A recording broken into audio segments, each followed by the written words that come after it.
ओम श्री परमात्मने नमः।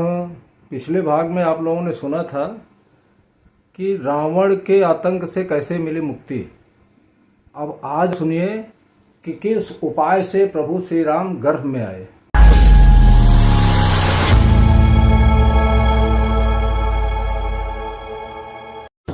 ओम श्री परमात्मने नमः। आज आप लोगों के समक्ष बालकांड का दोहा नंबर 189 से लेके 191 तक प्रस्तुत किया जा रहा है। दीन दयाल बिरदु संभारी, हरहु नाथ मम संकट भारे। एक बार भूपति मन माही, भय गलानि मोरे सुत नाहि। गुरु गृह गयऊ तुरत महिपाला, चरण लागी करी विनय विशाला। निज दुख सुख सब गुरहि सुनायऊ, कहि वशिष्ठ बहु विधि समुझायऊ। धरहु धीर होई हैं सुत चारी, त्रिभुवन विदित भगत भयहारी। श्रृंगेर से ही वशिष्ठ बोलावा, पुत्र काम शुभ यज्ञ करावा। भगति सहित मुनि आहुति दीन है, प्रगटे यज्ञ चरु कर लीन है। जो वशिष्ठ कछु हृदय विचारा, सकल काजु भा सिद्ध तुम्हारा।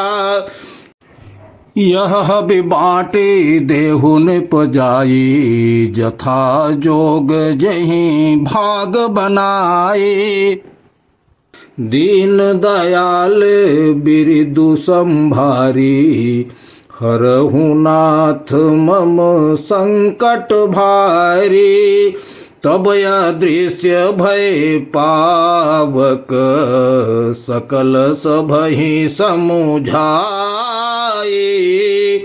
परमानंद मगन नृप, हरसन हृदय समाए।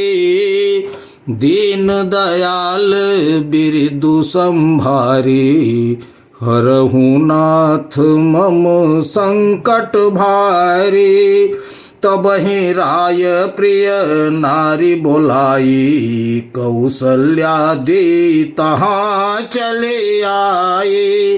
अर्ध भाग कौशल्य ही दीन्हा, उभय भाग आधे कर कीन्हा।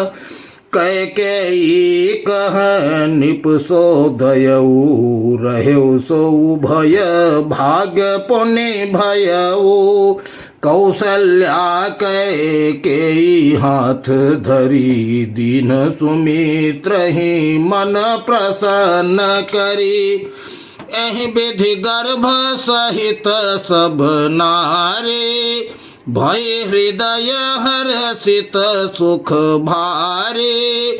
जा दिन ते हरि गर्भ ही आए, सकल लोक सुख संपत्ति छाए। मंदिर मह सब राज ही रानी, शोभाशील तेज के खानी।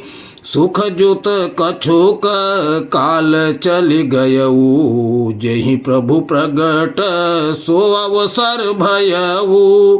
दीन दयाल बिरदु संभारी, हरहु नाथ मम संकट भारी। जोग लगन ग्रह बार तिथि, सकल भय अनुकूल। चरयरु अचर हर्ष जुत, राम जन्म सुख मूल। दीन दयाल बिरदु संभारी, हरहु नाथ मम संकट भारी। नवमी तिथि मधु मास पुनीता, शुक्ल पक्ष अभिजित हरि प्रीता। मध्य दिवस यति शीतन धामा, पावन काल लोक विश्रामा। शीतल मंद सुरभिबह बाऊ, हर्षित सुर संतन मन चाऊ। बन कुसुमित गिरि गन मनियारा, स्रवहि सकल सरितामृत धारा। सो अवसर बिरंचे जब जाना, चले सकल सुर साजी विमाना। गगन बिमल संकुल सुर जूथा, गावहि गुण गंधर्व बरूथा। बरसहि सुमन सुअंजुलि साजी, गह गहि गगन दुंदुभि बाजी। स्तुति करहि नाग मुनि देवा, बहु विधि लावहि निज निज सेवा। दीन दयाल बिरदु संभारी, हरहु नाथ मम संकट भारी। सुर समूह बिनती करी, पहुँचे निज निज धाम। जग निवास प्रभु प्रगटे, अखिल लोक विश्राम। दीन दयाल बिरदु संभारी, हरहु नाथ मम संकट भारी। बोलिए सियावर रामचंद्र की जय।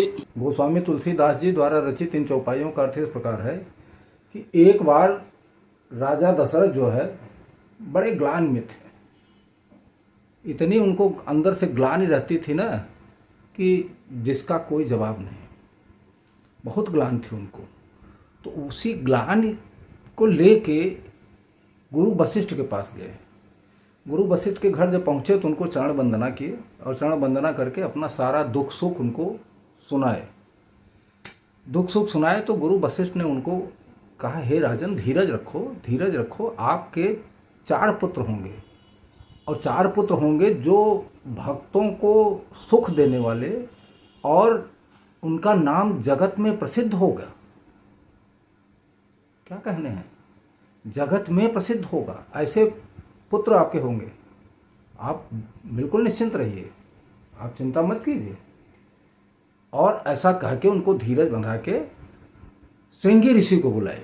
श्रृंगी ऋषि जब आए तो गुरु वशिष्ठ ने एक यज्ञ का आयोजन किया, पुत्र जन्म का यज्ञ आयोजन किया। तो यज्ञशाला बनाई गई तो उसमें भक्तिमय, एकदम भक्तिमय जो है आहुतियाँ डाली जा रही थी। भक्तिमय आहुतियाँ डाली गई उसमें। और जब ऐसी भक्तिमय आहुतियाँ अग्निदेव ने देखा तो प्रसन्न होकर प्रकट हो गए। और प्रकट हुए तो उनके हाथ में चुरू था, द्रव्य चुरू था। तो प्रकट हुए तो राजा दशरथ से कहने लगे कि हे राजन, आपको जो गुरु वशिष्ठ ने बताया है वो सब सत्य है, वो आपका सब सिद्ध हुआ। अब आप बिल्कुल किसी तरह का मन में क्षोभ न उत्पन्न करो। ये चुरू कयास जो है ना, ये ले जाके अपने रानियों को उचित हिसाब से बांट के दे दो, खिला दो। उसके बाद अग्निदेव जो है अंतर्ध्यान हो गए। राजा हर्षित हो गए और चुरू लेके आए घर पे। तो खुशी खुशी सारे रानियों को बुलाए। बुलाने के बाद बैठाने के बाद में चुरू का पहले आधा भाग कर दिए। आधा भाग करने के बाद में आधा भाग एक कौशल्या को दे दिए और जो आधा भाग बचा था उसमें फिर आधा कर दिए। तो एक भाग कैकेयी को दे दिए। जो एक भाग और बचा था उसमें फिर आधा कर दिए। तो उसमें सारी रानियों से समझते हुए अपनी रानियों को वो खिला दिए।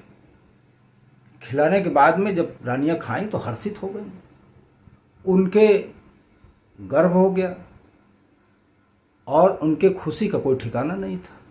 पूरा महल जो है खुशियों से जगमगा उठा। और जिस दिन से हरि गर्भ में आए, जब हरि गर्भ में आए तो पूरा महल, पूरा अयोध्या, पूरा जगत खुशियों से झूम उठा। चारों तरफ खुशियां ही खुशियां, खुशियां ही खुशियां, जब हरि गर्भ में आए तो। क्योंकि वो हरि हैं, जगत के मालिक हैं। और हरि का जो है गर्भ में आना जो है एक बहुत बड़ा वो है जिसका कि कोई वर्णन ही नहीं किया जा सकता। तो अब देखिए कि सारी परिस्थितियां जो हैं अनुकूल हो गई। योग, ग्रह, तिथि, वार, नक्षत्र जितने थे सब अनुकूल हो गए। चैत्र का महीना था, निर्मल महीना था, शुक्ल पक्ष था, 9वीं तिथि थी और प्रभु का सुंदर अभिजीत समय था प्रकट होने का। दोपहर का समय था, न धूप थी, न ज़्यादा गर्मी थी, न ज़्यादा ठंडी थी। बहुत ही सुंदर अभिजीत था प्रभु के प्रकट होने का। और उस समय क्या हाल था कि सारी नदियों में जो है अमृत के समान जल बह रहा था, अमृत। और सुगंधित हवाएं बह रही थी, शीतल मंद सुगंध हवाएं बह रही थी। पर्वतों पर मणियां सुशोभित हो रही थी। जब ब्रह्मा जी ने यह सुना तो सारे देवता जितने थे सब अपना अपना विमान सजा के चल दिए और पूरे निर्मल आकाश में विमानों से ही भरा है। गंधर्व जो लोग थे वो अपने सुंदर सुंदर हाथों से फूलों की वर्षा कर रहे थे, घमाघम नगाड़े बज रहे थे। क्यों? क्योंकि मेरे प्रिय, मेरे प्रभु, मेरे श्री राम जी गर्भ में हैं।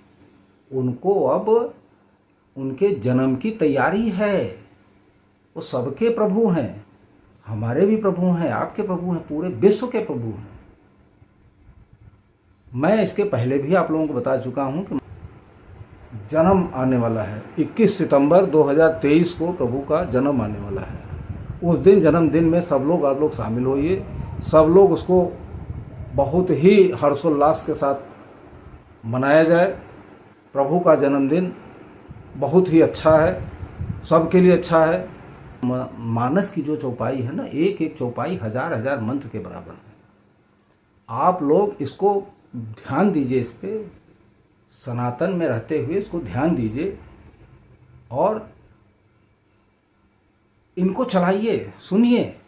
अगर आप मानस नहीं पढ़ पाते हैं तो मैं इसीलिए वीडियो बनाता हूं कि आप लोग इसको सुनिए, जानिए, समझिए। आप अगर घर में नहीं है, कहीं सफर में भी हैं, तो भी आप रास्ते में चला के जेब में डाल दीजिए, चलने दीजिए। कुछ तो आपके कान में पड़ेगा, कुछ तो अच्छा होगा। इतना अच्छा होगा, इतना अच्छा होगा कि आप उसकी कल्पना भी नहीं कर सकते। इन चौपाइयों का अर्थ यहीं तक होता है। इसके आगे जो अर्थ आएगा, जो चौपाई आएगी, मैं फिर से आप लोगों को बताऊंगा। तब तक के लिए जय श्री राम, राधे राधे। बोलिए सियावर रामचंद्र की जय, पवन सुत हनुमान की जय।